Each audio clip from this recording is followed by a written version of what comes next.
Hello everyone, it's Joel Davis with United Medical Transportation Providers Group, and you are thebroker.com and Home Care Access.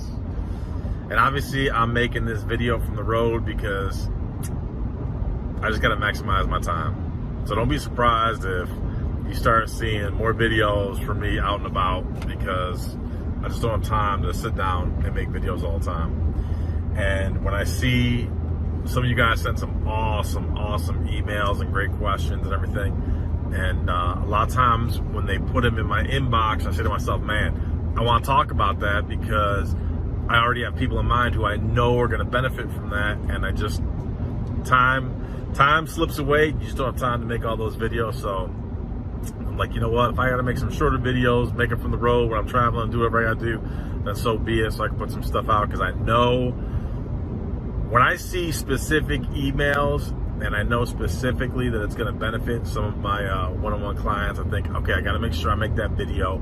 And like I say, then next thing you know, time gets away from you. So what I want to do is I want to share a quick story from back in 2002. This was a great learning lesson for me, eye-opening experience for me, great sense of awareness. And I guarantee it's going to benefit some of you, heighten your sense of awareness, being in tune with your circumstances. And it was 2002.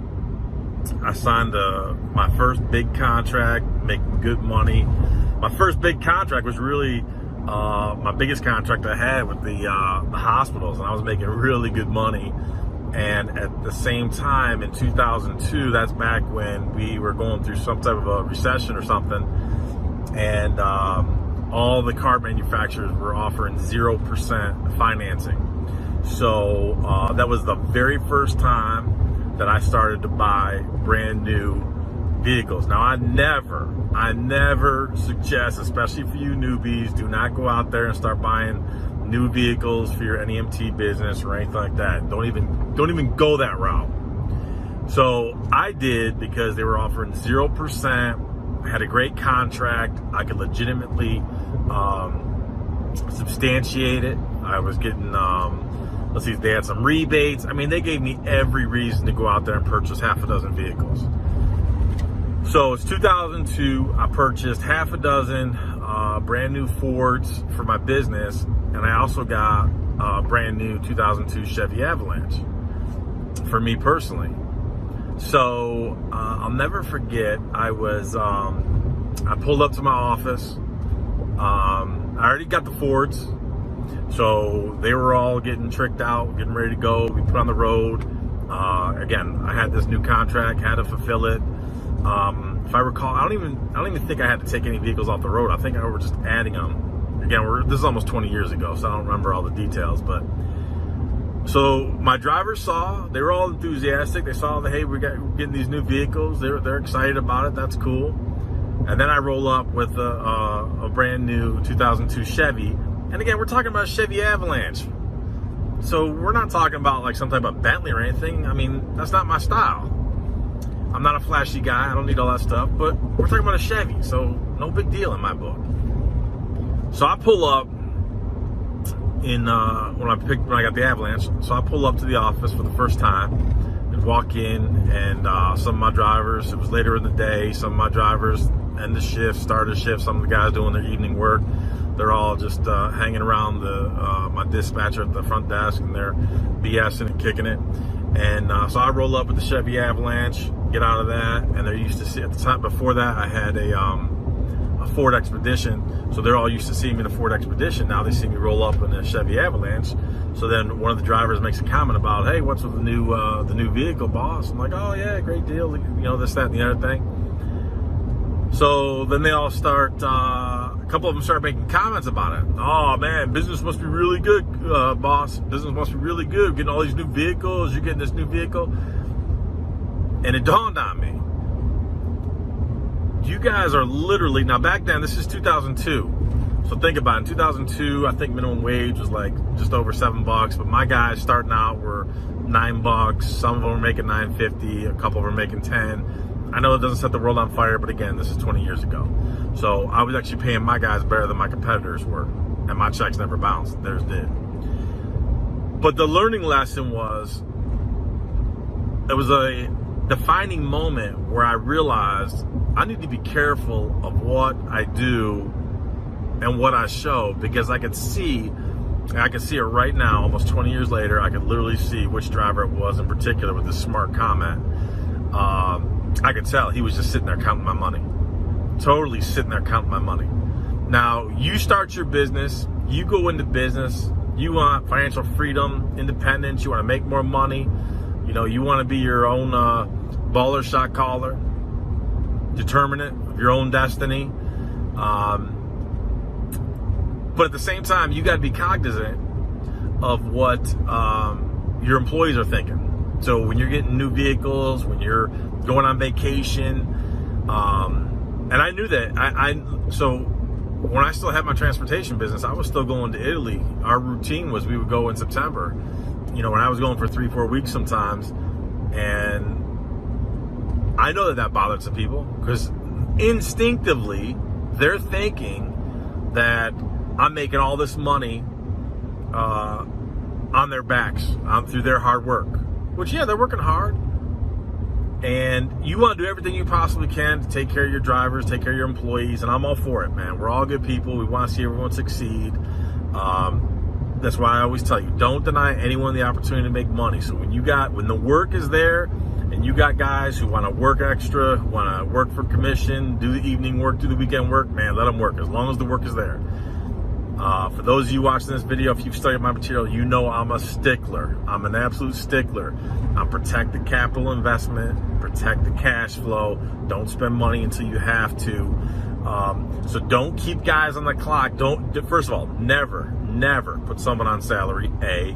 B, don't keep people on the clock who are not generating money. That's why you should never be guaranteeing someone 40 hours a work week in the NEMT industry. Especially the early stages of your business, when you're first growing and business is up or down, calls come in at all different times, in different levels, different quantities. You know, you can't have guys sitting around not producing. People need to produce, bottom line. You are not the federal government. You can't print money. You can't rob Peter to pay Paul. You can't run a $30 trillion deficit. You can't be doing that. You're going to be out of business. If anything, the government's trying to get you out of business, especially with the sleepy, creepy dementia patient and the cackling sidekick Medusa. You can't be doing it. You've got to manage your money properly. So what's the moral of the story? Number one, there's a couple of them, but number one, you got to be cognizant of what your people see. You're in business because you want to make money. You want financial freedom, independence. You want to go where you want to go, do what you want to do, provide more for your kids, leave an inheritance for your children's children. But you got to be careful of how much you show with your employees. Again, if this is a different type of business, different type of industry where your employees, white collar workers making well into the six figures, that's a different type of dynamic. You're not going to have that with your NEMT business, with your home care business. The good thing about my broker business is that my contractors are never together. They don't congregate anywhere, so they're very much separate and isolated, so there's nothing for them to compare anything to, so that works out really well. But with your home care, especially with your NEMT, when drivers come together, they're going to see, they're going to talk, they're going to evaluate, they're going to compare notes, and it's not that they're trying to be malicious about it. Again, it's just instinctive. And so the other thing too is, because what helped motivate me to make this video is because I just got off the phone with Dan. He's telling me about this person who sent, oh wow, there's a serious car accident. I better be careful while I'm driving. So anyways, so he's reading me this email message of someone complaining about, I can't believe how much you're charging for home care DVDs, and it doesn't cost that much money to make DVDs. Exactly. Because you're sitting there, you're trying to say, how much does it cost to make a DVD? That's what you only see. You're trying to value what's in front of you, the actual tangible product. You're not valuing the content. A, you're trying to count someone else's money. B, you're literally trying to give a valuation to DVDs, to a plastic case. You don't place the real value is on the content. The goal of all my material, whether it's an EMT, home care broker, whatever, is to take you from point A to point B sooner rather than later, make it a straight line so that you save in time, money, effort, efficiency, so you don't have to take a crazy route, lose money, encounter delays. The whole purpose is for you to avoid as much of that as possible. But again, some people, they're more interested in counting money, someone else's money. Stop counting someone else's money. My employees used to count my money. Your employees, they're going to count your money. Some of you, you want to get involved, you want to learn some of our material, but you're too busy trying to count our money. Oh, well, if I pay that much for his DVDs. Some people literally complain about the price of an ebook. The price of an ebook. They have no comprehension of the value of the content and the material. If you learn 1, 2, 5, 10 key strategies, if you come up with some brand new concept, some golden nugget that's going to help you expedite your road to success, expedite your path from point A to point B, you got to place a value on that.